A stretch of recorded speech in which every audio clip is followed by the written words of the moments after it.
Good morning, students. Today I'm making a video for class 8 students, and this is, I think, your second or third poem that I'm going to explain here. The School Boy. What is the title? The School Boy means आप समझ ही रहे हैं. This poem is about a schoolboy, and who is the poet? William Blake. ठीक है. इस poem में poet ने एक छोटे बच्चे जो स्कूल जाता है उस हाउ डज़ ही फील, उसे कैसा लगता है स्कूल जाने में, what does he like and what he doesn't, इसको लेके एक छोटी सी यहाँ पे हम पोएम पढ़ेंगे. ठीक है. So let's start now. The school boy in the poem is not a happy child. School जाने वाला बच्चा जो इस पोएम में है is not a happy child. वो खुश नहीं है. ठीक है, वो खुश बच्चा नहीं है. What makes him unhappy? उसे किस बात ने दुखी कर रखा है, and what makes him unhappy? वो क्यों खुश नहीं है? Why does he compare himself to a bird that live in a cage? Why does he compare? See, interrogative statements आप यहाँ से समझ भी सकते हो. ठीक है. Why does he compare himself to a bird that live in a cage? वो अपने आप को कंपेयर करना मतलब क्या होता है? किसी से कंपैरिजन करना, तुलना करना. ठीक है. तो वो अपने को हिमसेल्फ माने अपने आप को टू अ बर्ड, एक बर्ड से, एक पक्षी से क्यों अपनी तुलना करता है और कैसे पक्षी से अपनी तुलना करता है? That live in a cage. Cage माने पिंजरे में. तो वो अपनी लाइफ को, वो बच्चा कैसा फील कर रहा है, छोटा बच्चा जो स्कूल जाता है, कि वो एक पिंजरे में है. और प्लांट, और एक कैसा प्लांट? प्लांट माने पौधा. ठीक है. दैट विदर्स माने मुरझा जाना, जो मुरझा जाता है. When it should blossom, blossom माने खिलना. सो this poem is about a small school going boy who actually is not happy about his schooling. And उसे क्या लगता है कि वो स्कूल को एक पिंजरे की तरह फील करता है, और उसे ये लगता है कि जिस टाइम पे एक पौधे को खिलना चाहिए वो मुरझा गया है. विदर्स माने मुरझा जाना. ठीक है. So let's start now. आप लोग ध्यान से प्रोनाउंसिएशन सुनेंगे जब मैं पोएम यहाँ पे रीड करूँगी. You will also open your book. अगर आप इस वीडियो को देखेंगे तो आप भी अपनी बुक ओपन करना, वर्ड्स को प्रोनाउंस करना और उसे सीखना. So first time I am going to read it completely for you. ठीक है. And then I will explain. I love to rise in a summer morn when the birds sing on every tree. The distant huntsman winds his horn, and the skylark sings with me. Oh, what a sweet company! But to go to school in a summer morn, oh, it drives all joy away. Under a cruel eye outworn, the little ones spend the day in sighing and dismay. Oh, then at times I drooping sit and spend many an anxious hour. Nor in my book can I take delight, nor sit in learning bower. Worn through with the dreary shower, how can the bird that is born for joy sit in a cage and sing? How can a child, when fears annoy, but droops his tender wings and forget his youthful spring? O father and mother, if birds are nipped and blossoms blown away, and if the tender plants are stripped of their joy in the springing day by sorrow and care's dismay, how shall the summer arise in joy or the summer fruits appear? William Blake. Now I'll start with explanation of the poem. Now what does the child say? The child says, I love to rise. Rise माने होता है जागना. ठीक है. Awake, wake up, जागना. I love to rise in summer morn. Summer माने गर्मियाँ, आपको समझ में आ गया. Morn माने वर्ड जो है मॉर्निंग. तो गर्मियों की सुबह मुझे उठना बहुत अच्छा लगता है, कहता है बच्चा. I love. अगर यहाँ पे आई की जगह ही होता तो क्या हो जाता? प्रेजेंट इंडेफिनिट है. He loves. ठीक है. थोड़ा थोड़ा ग्रामर भी आप इसमें साथ ही समझेंगे. I love to rise in summer morn. मुझे गर्मियों की सुबह में उठना बहुत अच्छा लगता है. When the birds sing on every tree. जब हर पेड़ पे कौन गाते हैं? बर्ड्स गाते हैं। द डिस्टेंट, डिस्टेंट माने कहीं दूर, दूर। हंट्समैन माने हो गया जो हंट करते हैं, शिकार पे जाते हैं। विंड्स हिज हॉर्न, हॉर्न माने यहाँ पे गाड़ी में हॉर्न बजता है ना, मीन्स उसे हॉर्न कहेंगे। तो जब हंट्समैन कहीं दूर हॉर्न सुबह सुबह उनके अपने व्हीकल में आप बोल सकते हो, या एक व्हिसल भी बोल सकते हो, हॉर्न बजाते हैं सुबह कहीं दूर, मुझे सुनाई देती है ऐसी आवाज़ें, वो कहता है विंड्स ब्लोइंग, ठीक है। हिज हॉर्न, अब हॉर्न बजाते हैं। And the skylark is a bird, skylark एक बर्ड है। सिंग्स विद मी, और सुबह सुबह स्काईलार्क मेरे साथ गाता है। जो सुबह सुबह बर्ड्स बहुत गाते हैं ना, आप ध्यान से अगर सुबह जल्दी उठते हैं, so you will listen so many birds all together. So the poet is saying, मतलब पोएट कौन है यहाँ पे? एक छोटा बच्चा है। एक्चुअली पोएट ने एक छोटा, अपने को एक छोटा बच्चा फील करके ये पोएम लिखी हुई है। And the skylark sings with me, skylark sings with me, और जब स्काईलार्क मेरे साथ सुबह सुबह गाता है, ओह व्हाट स्वीट कंपनी, कितना अच्छा लगता है। कंपनी माने यहाँ पे है साथ, कितना अच्छा साथ होता है सुबह सुबह। सुबह बहुत अच्छी मॉर्निंग है, बर्ड्स गा रहे हैं, कहीं दूर हंट्समैन जो हॉर्न बजा रहे वो मुझे सुनाई देते हैं, स्काईलार्क मेरे साथ गाता है एक बर्ड, तो कितना अच्छा लगता है, ठीक है। This is what does the child like about the summer morn. सुबह सुबह बहुत अच्छा लगता है गर्मियों की सुबह, दिस स्कूल बॉय जो है, छोटे बच्चे को। But now next stanza is moving towards what he doesn't like. अब नेक्स्ट स्टेंजा में बच्चा ये बताएगा कि उसे क्या अच्छा नहीं लगता। बट माने क्या होता है? लेकिन।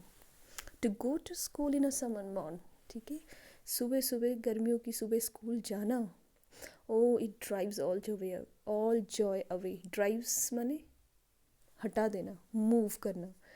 ऑल जॉय अवे, मेरी सारी खुशियों को, जॉय माने खुशी, आनंद, ठीक है, हैप्पीनेस, उसको कहीं दूर भगा देता है। क्या? स्कूल जाना।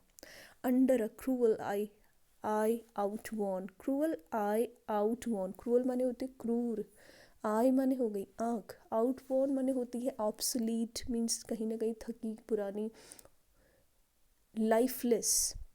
यहाँ पे इस चीज़ को किसे कह रहा है? वो स्कूल क्लासरूम के एनवायरनमेंट को, कि वो बहुत ही लाइफलेस, ठीक है, and quite boring environment of the class को वो बच्चा कहता है कि क्रूअल आई आउटवॉर्न। और इसका दूसरा भी मीनिंग है, क्रूअल आई आउटवॉर्न मीन्स थकी हुई आंखें, किसकी? टीचर की, जिसके नीचे, जिनके सामने the little ones spend the day. Little ones कौन हो गए? छोटे बच्चे। स्पेंड द डे, पूरा दिन निकालते हैं, पूरा दिन उस नीरस लाइफलेस, मतलब बच्चे को ऐसा लगता है, I am not saying that is the same, छोटे बच्चे को ऐसा फील होता है, ठीक है। The little ones spend the day, छोटे बच्चे पूरा दिन वहाँ बैठते हैं।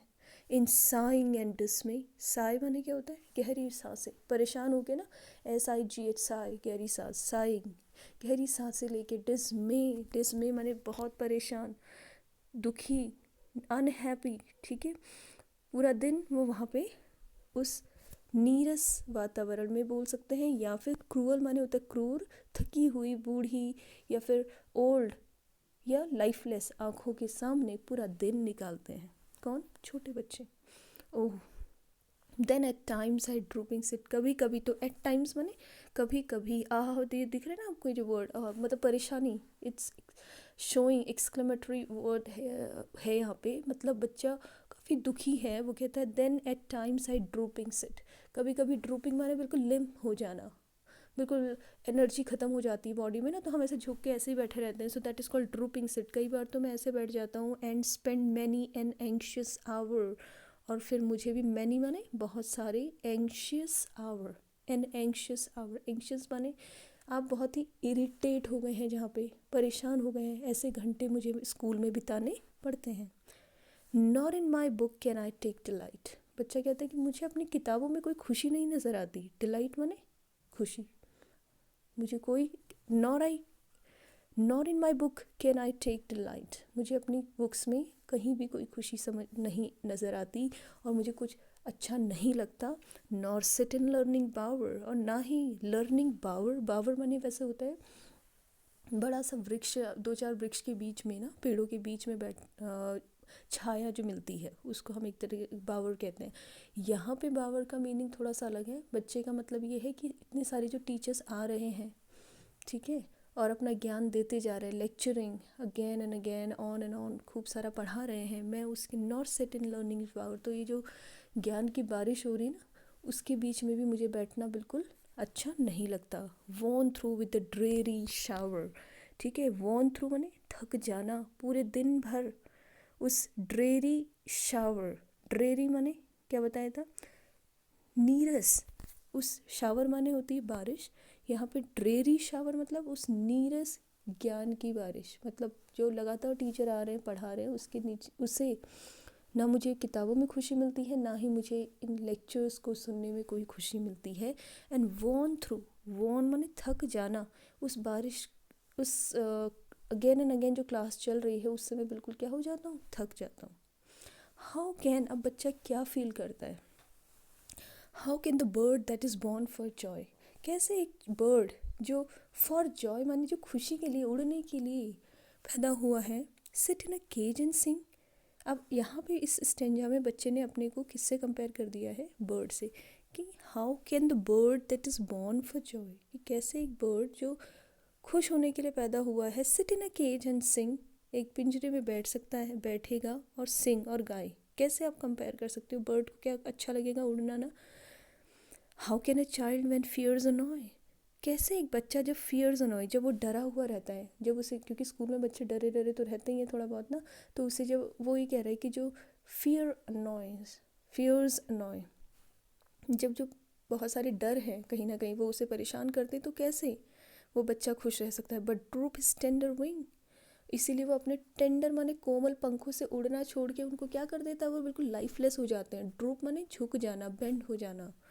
And forget his youthful spring, और क्या भूल जाता है अपना यूथफुल, यूथफुल माने जो बचपन के दिन है, यहाँ पे स्प्रिंग माने होता है बसंत ऋतु। बच्चे ने ऑब्वियसली चाइल्डहुड को क्या कहा है, स्प्रिंग सीजन कहा है।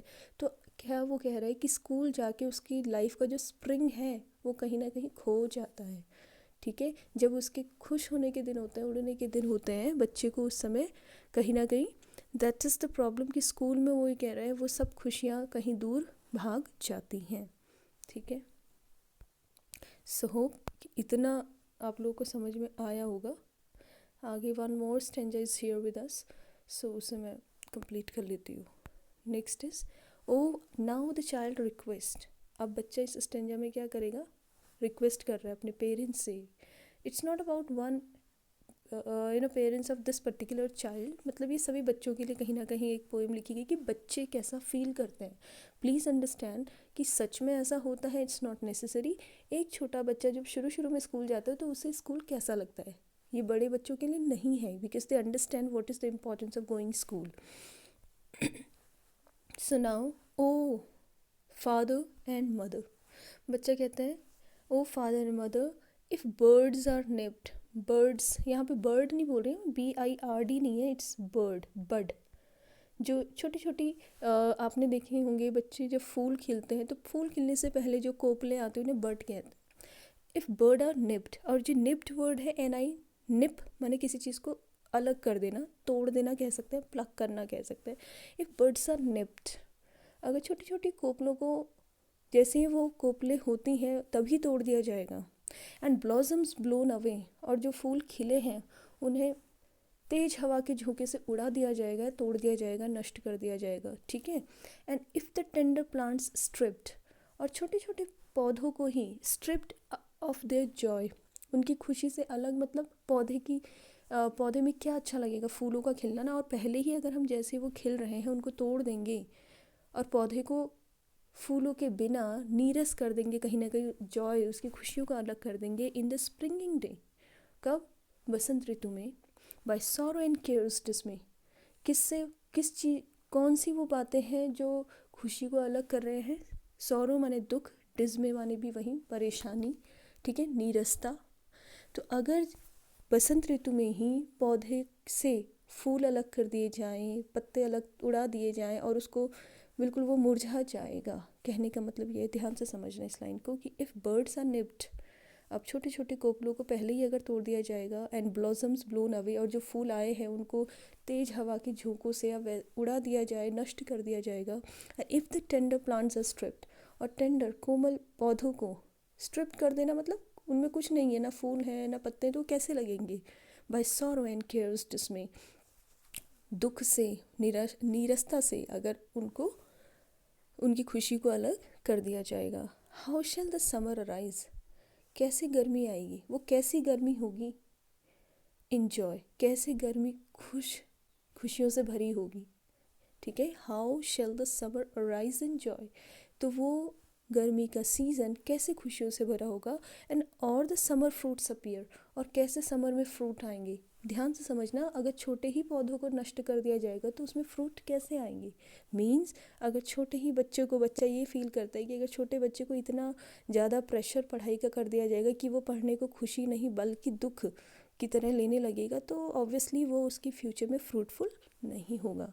But this is not for you children, please ध्यान से समझना, क्योंकि आप लोग जानते हैं कि आप कितनी पढ़ाई करते हैं और कितना आपने प्रेशर ले रखा है पढ़ाई का। So this poem is written by William Blake, ठीक है। आई होप कि सबको समझ में आई होगी। छोटा सा इसमें एक हम राइमिंग स्कीम देख लेते हैं just from the beginning of the poem, ठीक है। राइमिंग स्कीम मैंने पहले भी बताई थी कि जो लास्ट वर्ड होता है किसी भी लाइन का पोएम में, हम ये चेक करते हैं कि कितनी लाइंस का rhyming means sound of the last word is the same, और उसको हम सेम अल्फ़ाबेट दे देते हैं, ठीक है, सेम लेटर दे देते हैं। जैसे I love to rise in a summer morn, अब इसमें ऑब्वियसली मॉर्न में मैं ए ही दूंगी, ठीक है। थोड़ा सा इसको जूम करते हैं।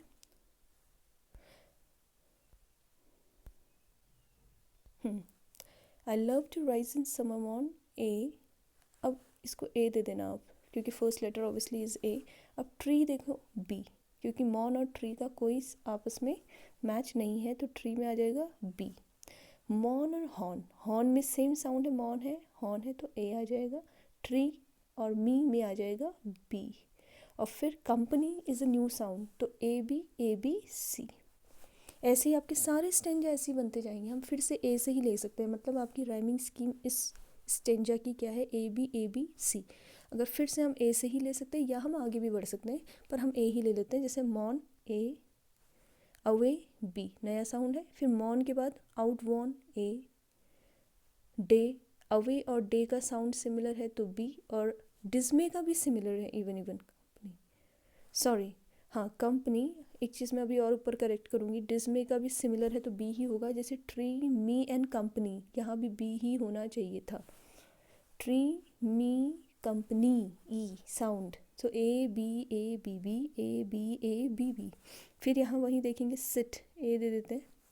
मैं इनको अलग स्टेंजा, वैसे हमको नया लेटर देना चाहिए पर ये अलग अलग स्टेंजा है, तो मैं आपको सिर्फ ये दिखा रही हूँ कि राइमिंग स्कीम है क्या। ए, आवर में हम दे देंगे बी, डिलाइट में हम दे देंगे फिर से, देखो सिट और आवर में बी, सिट डिलाइट, ठीक है, सिट डिलाइट, टी साउंड दिख रहा है आपको, ए।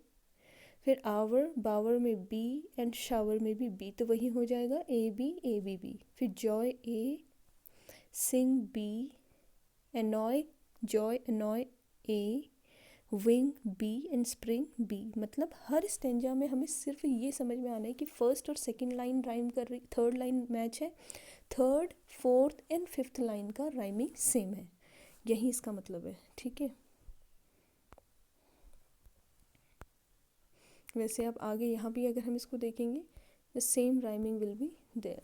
तो निप्ड ए कर दो, away B, stripped A, day B and dismay B, A B B.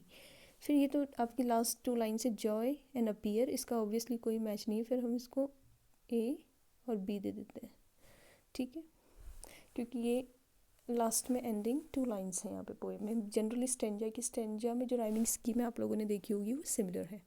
So this poem is completed here. Hope कि आप लोगों को समझ में आई। आप सभी बच्चे इस पोएम को लिखेंगे, लर्न करेंगे, इसको समझेंगे, और इसमें छोटे से 2-4 क्वेश्चन है इसी पे बेस्ड, ईजिली हो जाएगा अगर आपको पोएम समझ में आई है। So then you can do that. Thank you.